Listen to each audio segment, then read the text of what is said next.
سلام عليكم طبتم مباركة طيبة ربي أعوذ بك من همسات الشياطين وأعوذ بك ربي أن يحضرون بسم الله الرحمن الرحيم الحمد لله وسلام على عباده الذين اصطفى ربي زدني علما সম্মানিত মুসলিম ভাই বোনেরা সুপ্রিয় দর্শক শ্রোতা কোরআন বেইলি সলিউশন তথা কিউবিস টিভির ধারাবাহিক আয়োজন প্রশ্নভিত্তিক অনুষ্ঠান আপনাদের প্রশ্ন আল কোরআনের সরাসরি উত্তর ও সমাধান। এই পর্যায়ে যে প্রশ্ন যে হাদিসে নববী কি, হাদিসে নববী কাকে বলে, হাদিসে নববী কাকে বলে? হাদিস শব্দের অর্থ কথা, বাণী, বক্তব্য, বক্তৃতা, স্টেটমেন্ট, ন্যারেশন আর স্পিচ। আর নববী নবীন থেকে এটাকে অনেক সময় ব্যবহার করে যে আল হাদিস নববী, আল হাদিস নববী অর্থাৎ নবীর হাদিস কি। এবং এভাবে ভাগ করা হয় যে হাদিসে নববী, হাদিসুল কুদসি। এখন হাদিস শব্দটি যে কথা, আল্লাহ রাব্বুল আলামিন কোরআনে হাদিস অর্থ কথা, হাদিস অর্থ নূতন, অনেক জায়গায় ব্যবহার হয়েছে এবং কোরআনকে আল্লাহ হাদিস বলেছেন অসংখ্য জায়গায়। আর এখানে যে প্রশ্নটি ছিল হাদিসুন নববীটা কি, এবং আজকে আল কোরআন হাকিমের কিতাবুল্লাহ, কোরআন মুবিনের প্রসঙ্গ আসলে, আলোচনা আসলে খুব তাড়াতাড়ি হাদিসের প্রসঙ্গ চলে আসে। কিন্তু আল কোরআনকে যে আল্লাহ যেভাবে আখ্যায়িত করেছেন, সংজ্ঞায়িত করেছেন আল হাদিস বলে, সেটা কিন্তু অনেকের কাছেই অজানা। যে কারণে আজকে এই প্রবলেমটা হচ্ছে, এই সংকটটা হচ্ছে যে আল কোরআনে তার সন্তুষ্ট না, আল কোরআন যে আল্লাহর হাদিস, আল্লাহ নাজিলকৃত হাদিস, সেটা তারা অবজ্ঞা করছেন। সেজন্যই আজকে কোরআন বলেও তারপরও কোনো সমাধান তারা নিচ্ছে না, মাআযাল্লাহ। এজন্যই প্রশ্ন হাদিস নববীটা আবার কি। অর্থাৎ সূরা জুমারে যদি আপনি আসেন 39 নম্বর সূরা 23-এ আল্লাহ রাব্বুল আলামিন বলছেন যে আল্লাহু নাজ্জালা আহসানাল হাদিস কিতাবাম মুতাশাবিহা। আল্লাহু নাজ্জালা আহসানাল হাদিস, আল্লাহ এমন যিনি সর্বাইনদাতা, সার্বভৌমত্বের একমাত্র সত্তাধিকারী, সর্বাধিকারী সত্তা, তিনি ধারাক্রম অনুযায়ী বিধান সম্বলিত নাজিল করেছেন। আর সর্বোৎকৃষ্ট হাদিস আহসানুল হাদিস, যে হাদিসটা একমাত্র উত্তম। এটাও কিন্তু একবার আল্লাহ সুবহানাহু ওয়া তাআলা একেবারে সর্বোচ্চ ডিগ্রি ব্যবহার করেছেন, সুপারলেটিভ ডিগ্রি, ইসমু তাফদিল, যে এর চেয়ে উত্তম হয় না। আল্লাহর বান্দা এটাকে ইউজ করেন, যেটা ব্যবহার করেন, যে সর্বোত্তম হাদিস, সেটা হচ্ছে কিতাবা মুতাশাবিহা, মাসানিয়া বলছেন, এবং কিতাব মুতাশাবিহা মাসানিয়া, যে সুসামঞ্জস্যপূর্ণ, বিধানে পরিপূর্ণ, বারবার পাঠ্য এবং বাধ্যতামূলকভাবে যে কোরআন একমাত্র চূড়ান্ত মহাসংবিধান, সেটা অবতীর্ণ করে এগুলো আহসান হাদিস বলেছেন। তাহলে আল কোরআন বললে আর কোনো হাদিস বাদ যায় না, যেহেতু নাজিলকৃত হাদিস বলা হয়েছে। যে হাদিসটি বাদ যায় তা হচ্ছে মানুষের তৈরি করা, মন গড়া হাদিস, যেগুলো হচ্ছে খোঁজ গল্প, ভ্যান টক্স, এবং যেগুলো আনডিউ অ্যাকশনস এবং আনডিউ টক্স, সেগুলো যে কোনো ভ্যালিডিটি নেই, কোনো অ্যাকসেপ্টেবিলিটি নেই, কোনো অথেন্টিসিটি নেই, কোনো রিয়ালিটি নেই। আর সেটা হচ্ছে সূরা লোকমানের 6 নম্বর আয়াত, 31 নম্বর সূরা 6 আল্লাহ বলছেন ওমিনান নাস মান ইয়াশতারি লাহওয়াল হাদিস, যে মানুষের মধ্যে এমন বেশ কিছু লোক রয়েছে যারা মন গড়া কথা তারা প্রচার করে এবং তারা সেটাকে মানুষের কাছে তারা দেয় এবং মানুষকে বিভ্রান্ত করে, বেগাইর ইলমেন, আল্লাহ প্রদত্ত জ্ঞানকে বাদ দিয়ে মানুষকে বিভ্রান্ত করে। এটা হচ্ছে বিপরীত, কোরআন বিরোধী হাদিস হলো লাহওয়াল হাদিস।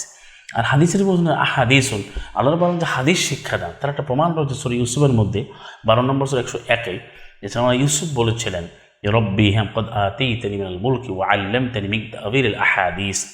হাদিসুন এক বলছেন আহাদিসুন, আল্লাহ রাব্বুল আলামিন ইউসুফও বলেছেন যে হে আমার রব, আপনি আমাকে রাজত্ব দিয়েছেন, আমাকে শিক্ষা দিয়েছেন অসংখ্য যে হাদিসের বাণীর কথার যে বিশ্লেষণ, তার মানে আল্লাহই কিন্তু হাদিস শিক্ষা দেন। সেটা হচ্ছে নাজিলকৃত ওহী, মানুষের কোনো কথা হাদিস নয়। হাদিস সেটা কিন্তু বিধান না, সেটা নানান কথা, কিন্তু সেটা বিধান নয়, শারিয়া নয়।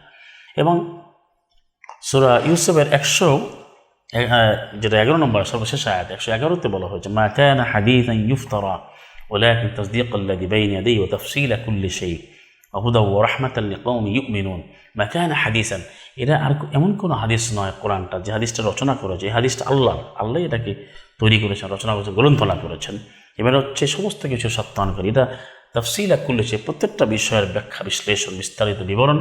এটা হচ্ছে পথ নির্দেশ, এটা হচ্ছে অনুগ্রহ, লিকাওমিন ইউমিনুন, যারা দৃঢ় বিশ্বাস স্থাপনকারী করে এবং করবে, অর্থাৎ নিশ্চিত বিশ্বাসী, ইমানে যারা সত্যায়নকারী, তাদের জন্য এটা বিধান এবং দয়া। তাহলে হাদিস, আল্লাহ কোরআনকে হাদিস বলেছে।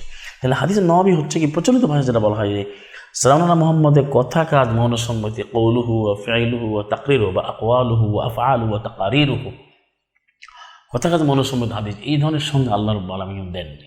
এই সম্পূর্ণ মানবরহিত, যেটা সালাম আলা মুহাম্মদ তার জীবদ্দশায় তিনি এইভাবে কোনো হাদিসের সংজ্ঞা দেননি, বরং তার প্রচলিত হাদিস যেটা পাওয়া যায়, যেটা আমারও পরিচিত, সেখানেও লেখা আছে সালাম আলা মুহাম্মদ কিন্তু এই ধরনের তার পক্ষ থেকে আল কোরআন ছাড়া কোনো কিছু লিখতে নিষেধ করেছেন বারংবার। লা তাকতুবু আন্নি, এইভাবে বলেছেন, যেটা তাদের বইতে লেখা আছে। ওমান কাতাবা আন্নি সিওয়াল কোরআন ফালিয়ামহু, যে কোরআন ছাড়া অন্য কিছু লিখবে তা বাতিল করে দাও।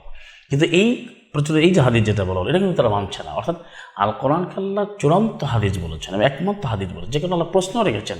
সূরা মুরসালাত ৭ নম্বর সূরা ৮৫, ফাবিআইয়ি হাদিসিন বা'দাহু ইউমিনুন, তোমার কোন হাদিস নাকেরা, কোন হাদিসের প্রতি তারা আল্লাহর পরে আল কোরআনের পরে কোন হাদিসের প্রতি তারা ঈমান আনে এবং আনবে। কারণ আল্লাহ বলছে আমি সর্বোত্তম হাদিস অবতীর্ণ করেছি, তারা কোন হাদিসের প্রতি ঈমান আনবে? আর আজকে যেটাকে হাদিস বলা হচ্ছে ইসলামের শরিয়া বা ইসলাম বিধিবিধানের জন্য, বা সাল্লাল্লাহু মুহাম্মদের কথা, কাজ, মনুসম্মতি, এবং এটাকে হাদিস নবী বলা হয়, যে নবীর হাদিস, এটা মানতে হবে। যেটাকে আল্লাহ কিন্তু হাদিস বলেননি, বরং নবীকে কি বলা হয়েছে? ও আম্মা বিনিআমাতি রাব্বিকা ফাহাদ্দিস, যে হে রাসূল তোমার রবের নেয়ামত তুমি বর্ণনা করো। এই হাদিস থেকে আসছে। তো আমার এই সূরা দোহা ৯৩ নম্বর সূরার ১১ নম্বর আয়াতে। তাহলে এটা পরিষ্কার যে আল কোরআনই কারণ মুহাম্মদের মুখ থেকে বের হয়েছে। সাল্লাল্লাহু আলাইহি মুহাম্মদের মুখ থেকে কিন্তু আল কোরআন ছাড়া প্রচলিত কোনো রেওয়ায়াত বের হয় না, কোনো দ্বারায় কোনো বর্ণনা, কোনো কৌল বের হয় না। সরাসরি আল কোরআন মেনেছেন, আর সেটাই আল কোরআনে রয়েছে। কোরআনটাই থিওরিটিক্যাল, কোরআনই প্র্যাকটিক্যাল। আপনি যদি কোরআনে গভীরে ঢুকেন, স্টাডি করেন, পড়েন, বুঝতে পারবেন, তাদাব্বুর করেন। এরপরে সূরা আরাফ ৭ নম্বর সূরার এর ১৮৫ নম্বর আয়াতে, সেখানে আল্লাহ প্রশ্ন করেছেন ৭-এর ১৮৫-তে, ফাবিআইয়ি হাদিসিন বা'দাহু ইউমিনুন, ফাবিআইয়ি হাদিসিন বা'দাহু ইউমিনুন, কোন হাদিসের প্রতি ঈমান আনবে এই কোরআনের পরে? আল্লাহ প্রশ্ন করেছেন, আপনি কি উত্তর দেবেন?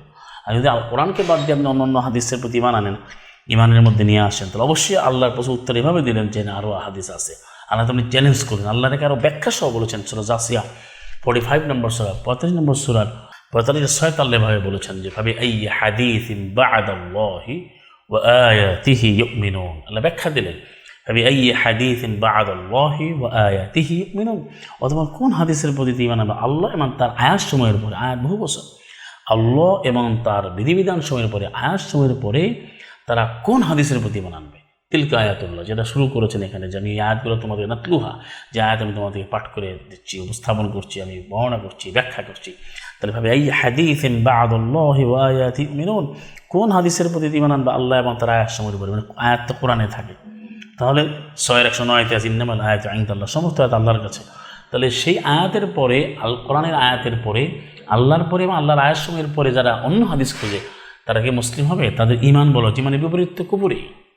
আল কোরআন হচ্ছে আহসান হাদিস, এরপরে কোনো হাদিস হচ্ছে হবে সবচেয়ে নিকৃষ্ট হাদিস, যেটা লাহল হাদিস, সেটা কখনো গ্রহণযোগ্য হবে না ইসলাম। এই জন্য হাদিসের নবী বলতে কিন্তু যদি নবীর মুখ থেকে কোনো হাদিস বের হয়ে থাকে, শরিয়া হিসাবে, বিধান হিসাবে, হুকমানা রাবিয়া, ইসলামের অনুশাসন, করণীয় বর্জন, জীবন প্রণালী, জীবন যাপনের জন্য যতগুলো বিধি ব্যবস্থা, এর সব কিছু কিন্তু আল কোরআনে রয়েছে, এর বাইরে কিছু নেই। তাহলে হাদিসের নবী সেটা কিন্তু আল কোরআনের বাইরে কোনো হাদিসের নবী নাই।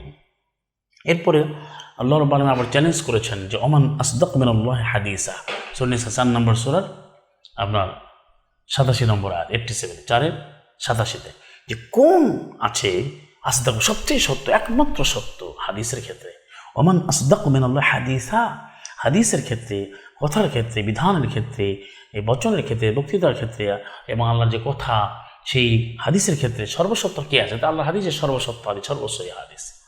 তারপরে আপনি লক্ষ্য করুন যেটা সূরা নিসার 122-এ বলেছেন আল্লাহ রাব্বুল আলামিন, ওমান আসদাকু মিনাল্লাহি কিলা, ওমান আসদাকু মিনাল্লাহি কিলা, আল্লাহর চেয়ে এই কালা ইয়াকুলু কিলা, কথায় কে সর্বসত্য আছে, কত পরিষ্কার।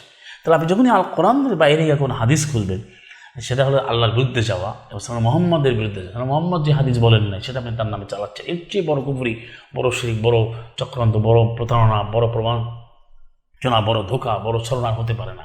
কিন্তু এবার আল্লাহ চ্যালেঞ্জ করে দিয়েছেন এইগুলা। সূরা তুরে আছেন 52 নম্বর সূরা 34-এ, সূরা তুর 52 নম্বর সূরা 34 আল্লাহ বলেন ফালিয়াতু বিহাদিসিন মিসলিহি ইন কানু সাদিকিন, তারা অবশ্যই একটি হাদিস নিয়ে আসবে কোরআনের মতো, যদি তারা সত্যবাদী হয়।